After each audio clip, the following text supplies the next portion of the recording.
Hello అండి, welcome back our channel. ఎలా ఉన్నారండి? అందరూ బాగున్నారా? ప్రస్తుతం అయితే ఈరోజు నేను ఒకేసారి డైరెక్ట్గా లంచ్ ప్రిపేర్ చేసుకుంటున్నాను అనమాట.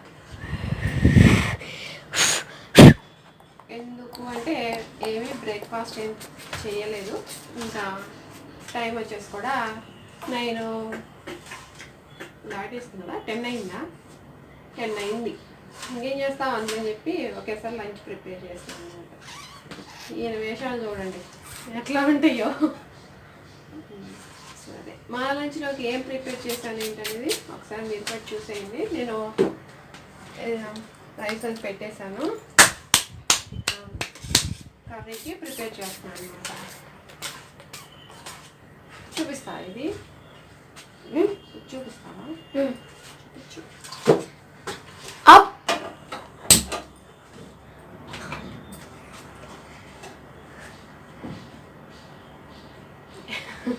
ఇక్కడ వచ్చేసి చూసారు కదా, నేను ఒక టమాటో, పచ్చిమిర్చి, ఒక ఆనియన్, కొత్తిమీర అవి పక్కన పెట్టేసాను అనమాట. ఇప్పుడైతే స్టవ్ ఆన్ చేసి పాన్ పెట్టేసుకొని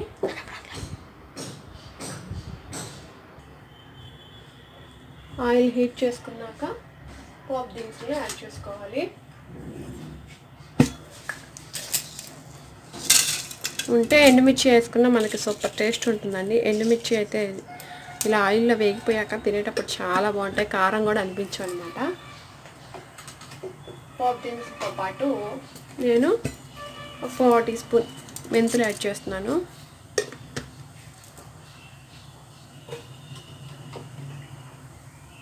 వీటిని చక్కగా వేయించేసుకోవాలి. ఇవి వేగిపోయాక కరివేపాకు, అలానే సన్నగా తరిగి పెట్టుకున్నటువంటి ఉల్లిపాయ,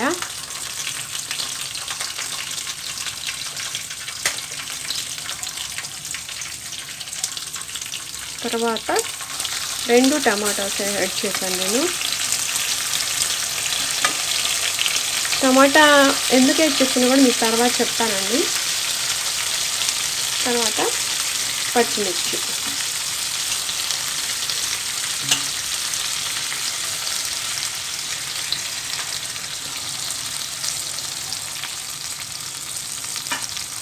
వీటిని ఇప్పుడు ఇలా ఆయిల్లో టమాటాలను చక్కగా వేయించేసుకుంటే ఆ టమాటాల్లో పులుపు అనేది కూడా చాలా బాగుంటుందండి.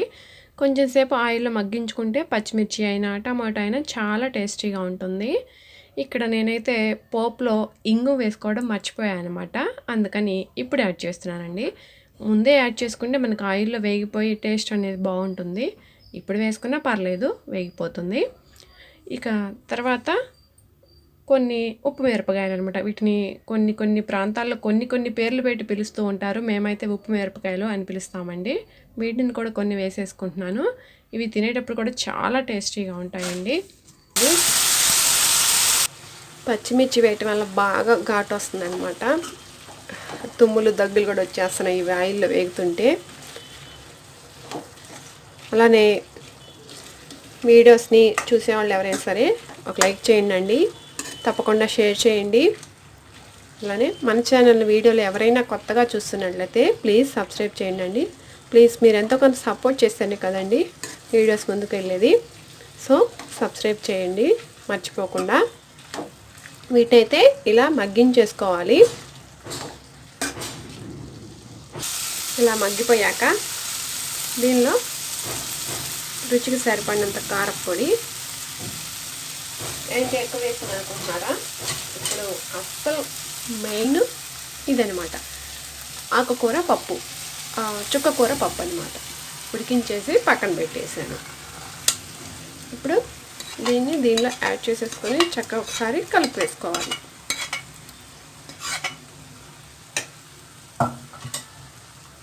ఇక రుచికి సరిపడినంత ఉప్పును కూడా యాడ్ చేసుకోవాలి.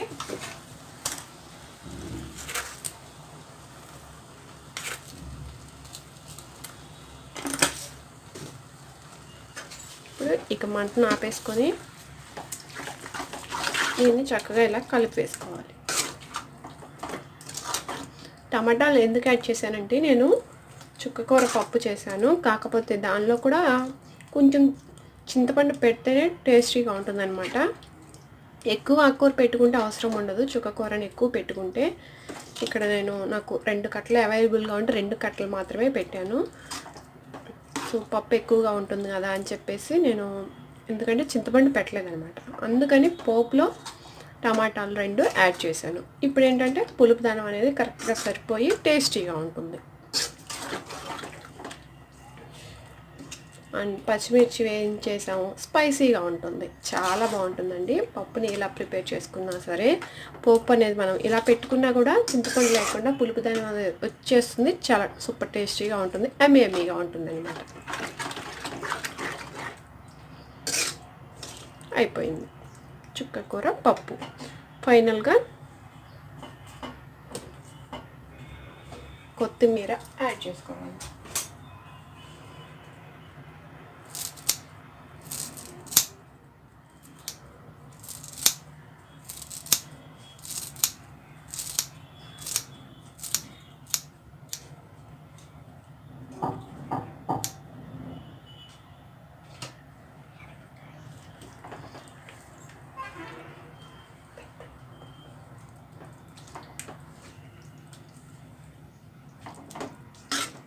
టేస్టీగా ఎమ్మీగా ఉండే చుక్కకూర పప్పు రెడీ అయిపోయింది. ఇక మా లంచ్లోకి చుక్కకూర పప్పు అనేది వేసేసాను. అయ్యా చాలానే వేసాను. ఇక్కడ పచ్చిమిర్చి ఫేవరెట్స్ ఒకళ్ళు ఉన్నారు, అలానే ఉప్పు మిరపకాయల ఫేవరెట్లు ఒకళ్ళు ఉన్నారు. అందుకోసం వచ్చి ప్రత్యేకంగా మిరపకాయలు వెయ్యి అని అడుగుతున్నారండి మా వాళ్ళు. సో ఇప్పుడైతే బ్రేక్ఫాస్ట్ టైం ఏముందండి, 10 అయిపోయింది. అందుకని చెప్పి నేను ఒకేసారి లంచ్ అనేది ఇలా ప్రిపేర్ చేసేసుకున్నాను అనమాట. పక్కనే మీకు కనిపిస్తుంది కదా, రైస్ కూడా ఉడికిపోయింది. ఎమ్మీగా సూపర్ టేస్టీగా ఉండే పప్పు అనమాట. ఇది వచ్చేసి నిన్నటి వ్లాగ్ అండి. నేను వీడియోని షూట్ చేసి అప్లోడ్ చేసేసరికి నా ఫోన్ అంత స్లోగా నడుస్తుందనమాట. మీ దాకా వచ్చేసరికి ఈరోజు మధ్యాహ్నం అయిపోతుందండి. ఇక ఇదైతే నిన్నటి వ్లాగ్ కాబట్టి, నిన్న మా పిల్లలకి నేను చిన్న టాస్క్ ఇచ్చానండి. సరదాగా బోర్ కొట్టేసింది వాళ్ళకని చెప్తే నేను ఒక చిన్న టాస్క్ పెట్టాను అనమాట ఇద్దరికి. దాన్ని పూర్తి చేయడానికి వాళ్ళిద్దరూ డిస్కషన్ చూడండి ఎలా పెట్టుకున్నారు. నేను నిన్న బ్రేక్ఫాస్ట్ ఏం చేయకుండా ఇలా ఒకేసారి లంచ్ అనేది ప్రిపేర్ చేసేసానండి. ఎందుకంటే ఎర్లీ మార్నింగ్ లేవగానే వాటర్ తాగేసాము, తర్వాత ఎందుకో జావ తాగాలనిపించి జావ పెట్టేస్తే జావ తాగేసాము. ఇక మా వారు ఎర్లీ మార్నింగ్ వెళ్ళేసి కూరగాయలు వాటితో పాటుగా జామకాయలు అవి తీసుకొస్తే ఫ్రెష్గా ఉంటాయి, వెంటనే తినాలనిపించింది. వాటిని కూడా తినేసామన్నమాట. అందుకని చెప్పి మేము ఇంకా బ్రేక్ఫాస్ట్ని అవాయిడ్ చేసామండి. అప్పటికే పొట్ట అనేది ఫుల్ అయిపోయింది ఎర్లీ మార్నింగ్ అలా తినేసేసరికి. అందుకని చెప్పి ఇక్కడ దాదాపు టైం వచ్చేసి 10 అయిందండి. ఇక లంచ్ అనేది ప్రిపేర్ చేసేసాము. ఆకలినప్పుడు చక్కగా ఇక లంచ్ అనేది తినేస్తామన్నమాట. ఇక మీరైతే వ్లాగ్ని కంటిన్యూ చేసేయండి.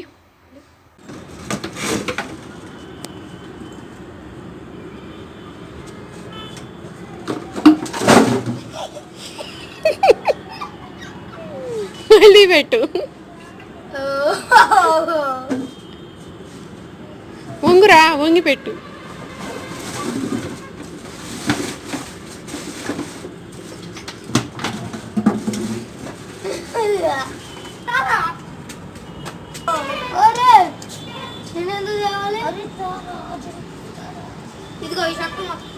అరే ఉతికిన వాటికి మళ్ళీ మట్టి పోయండి, మళ్ళీ మీ చేత ఉతికిస్తా అనమాట ఇంక రేపు.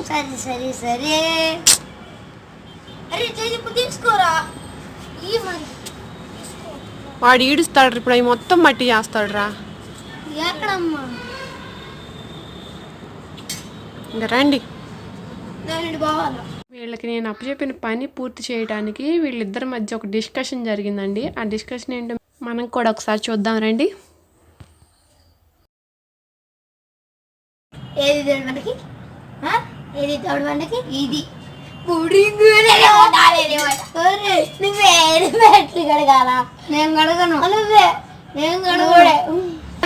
రే బట్టలు తీసుకురమ్మంటే ఏం చేస్తున్నారా?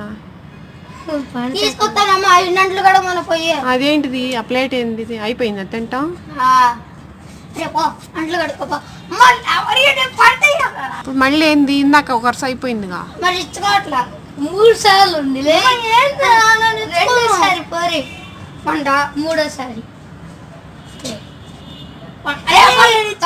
అమ్మ 2 సార్లు నేనే పడ్డది నేను ఎత్తుకోను పోరే అయినా ఇప్పుడు బట్టలు తీసుకొచ్చేది ఎవరు బట్టలు ఇద్దరు వెళ్ళి తీసురండి చాలా ఉన్నాయి ఇద్దరు వెళ్ళి తీసురండి అంటే మాత్రం వీడియో కడగల ఇద్దరు వెళ్ళి తీసురండి సరే చాలా ఉన్నాయి అక్కడ 2 ప్లేట్స్ మాత్రమే ఉన్నాయండి వాళ్ళు భోజనం చేసినవి ఆ 2 క్లీన్ చేయండి చాలు అని చెప్పాను అలానే ఇక బట్టలు అయితే కొంచెం ఎక్కువగానే ఉన్నాయి ఇద్దరు వెళ్ళి తీసుకురమ్మని చెప్తున్నాను అనమాట ఆ చిన్న పనులు చేయడానికి కూడా వీళ్ళిద్దరి మధ్య అసలు చూడండి ఇంకా ఎంత పెద్ద డిస్కషన్ జరుగుతుందో ఇదేమో సాఫ్ట్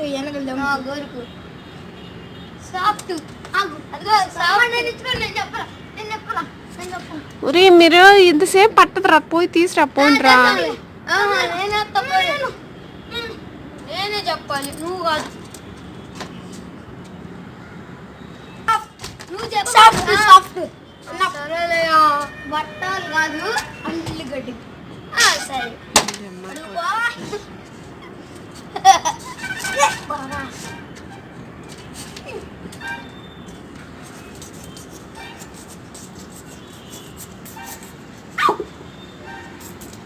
అండి పిల్లలు ఈ చిన్న పనులు చేయడానికి కూడా ఒక రాయి తీసుకొని అది సాఫ్ట్గా ఉన్న వైపు ఒక ఆయనకి గరుగ్గా ఉన్న వైపు ఒక ఆయనకంట దాంతో కూడా టాస్లు వేసి ఇలా ఆటలాడుతున్నారండి ఇక పిల్లలంటే ఇంట్లో ఇంతే ఉంటుంది కదండి నేను నువ్వు అని పోటీ వచ్చేస్తూ ఉంటుంది కదా చివరికి మొత్తానికి ఇద్దరైతే ఇలా కాంప్రమైజ్ అయిపోయి ఇద్దరు తీసుకొచ్చేస్తున్నారు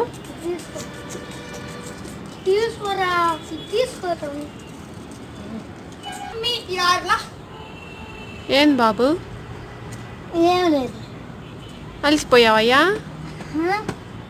బట్టలు తీసుకురారా అంటే ఉతికినట్లు అలసిపోయావన్నమాట అలసిపోవాలా మర్రా నీ చేతులు అయితే ఇన్ని పడతాయి నువ్వు తేవచ్చు రోజు నేనే తెచ్చుకుంటున్నా ఇక్కడ టైం వచ్చేసి 5 అయిందండి ఇప్పుడు ఎర్లీగా చీకటి పడిపోతుంది కాబట్టి వెదర్ అయితే చూడండి ఇప్పుడే చీకటి పడుతూ అలా పీస్ఫుల్గా చాలా బాగుందనమాట ఇలాంటి టైంలో మనం ఇలాంటి స్నాక్స్ తీసుకొచ్చుకొని చక్కగా పైన కూర్చొని హాయిగా ఎంజాయ్ చేస్తూ అందరం ఇలా స్నాక్స్ తింటే చాలా బాగుంటుంది కదండి సో ఈ స్నాక్ ఐటమ్ ఏంటో వీడియోలో కూడా చూసేద్దామండి చాలా బాగుంటుంది బాగా క్రిస్పీగా కూడా ఉంటుంది దీనిని స్పెషల్గా మనం ఇలా టమాటా సాస్తో కానీ లేదా అల్లం చట్నీతో కానీ టేస్ట్ చేసామంటే చాలా సూపర్గా ఉంటుందండి మరి ఇదేంటో వీడియోలో మీరు కూడా చూసేయండి ఇక్కడైతే నేను కొన్ని ఆకులను తీసుకున్నానండి వీటిని ఉప్పు వాటర్లో వేసేసుకొని శుభ్రంగా క్లీన్ చేసి ఇలా పక్కకు తీసుకున్నాను అనమాట వీటిని ఇలా 2 ముక్కలుగా కట్ చేస్తున్నాను బాగా పొడవుగా ఉన్నవైతే 3 ముక్కలుగా కట్ చేస్తున్నాను అసలు ఇంతకు ఏం ఆకులా అనుకుంటున్నారా ఇవి తమలపాకులండి ఈ తమలపాకులతో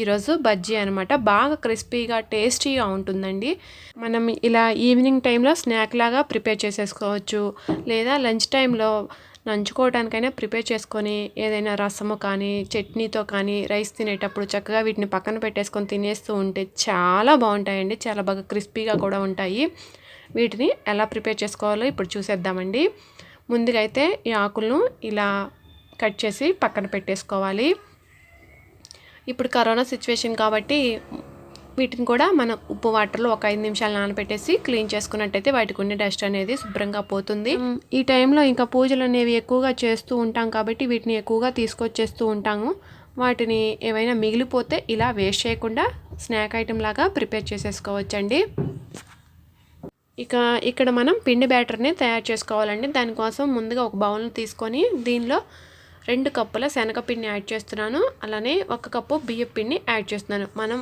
ఇలా పిండిని కనుక ఈ కొలతతో తీసుకుంటేనే బజ్జీ అనేవి బాగా క్రిస్పీగా వస్తాయి ఈ ఆకుతో కూడా ఇలా కనుక కరెక్ట్గా చేసుకున్నట్లయితే చాలా టేస్టీగా ఉంటాయండి చూసారు కదా నేను ఇలా 1 కప్పు బియ్యం పిండి 2 కప్పుల శనగపిండి తీసుకున్నాను తర్వాత దీనిలో వాము 1 టీ స్పూన్ అలానే 1 టీ స్పూన్ జీలకర్ర ఇక రుచికి సరిపడినంత ఉప్పు ఇక్కడైతే నేను ఇక సోడా ఉప్పు ఏమీ యూస్ చేయట్లేదండి మీకు అవసరమైతే కొంచెం యాడ్ చేసుకోవచ్చు నేనైతే వేయకపోయినా కానీ చూడండి చాలా బాగా చక్కగా పొంగాయన్నమాట ఇక తర్వాత రుచికి సరిపడినంత కారపొడిని కూడా యాడ్ చేసేసుకొని చక్కగా ఈ పిండిని ముందే ఇలా పొడి పొడిగా ఉన్నప్పుడే ఇలా కలిపి వేసుకుంటే బాగా అన్నీ ఈవెన్గా కలిసిపోతాయండి. తర్వాత మనం వాటర్ తీసుకొని పిండి బ్యాటర్ని బాగా థిక్గా తయారు చేసుకోవాలి. మరీ పలుచగా తయారు చేసుకుంటే ఇక్కడ ఆకుతో వేస్తున్నాం కాబట్టి ఆకుకి అంటుకోదనమాట.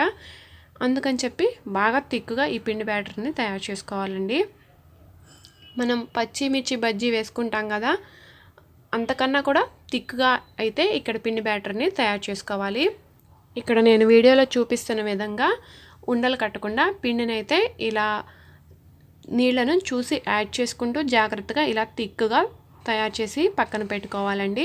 ఇక వీటిని డీప్ ఫ్రై చేసుకోవాలి కాబట్టి మనం ఈ పిండి బ్యాటర్ని తయారు చేసుకునే ముందే ఇలా ఆయిల్ పెట్టేసుకుంటే ఈలోపు ఆయిల్ కూడా హీట్ అయిపోతుంది. చక్కగా ఇప్పుడైతే ఆయిల్ హీట్ అయిపోయింది. ఆయిల్ హీట్ అయ్యాక ముందుగా మనం కలిపి పక్కన పెట్టుకున్నటువంటి పిండిలో బాగా కాగినటువంటి ఆయిల్ని 1 లేదా 2 స్పూన్లు ఇలా యాడ్ చేసేసుకొని ఈ మిశ్రమాన్ని ఇప్పుడు చక్కగా ఒకసారి మళ్ళీ కలుపుకోవాలండి. ఇలా చేయటం వల్ల ఏంటంటే బజ్జీలు అనేవి బాగా క్రిస్పీగా వస్తాయి, చాలా టేస్టీగా ఉంటాయి.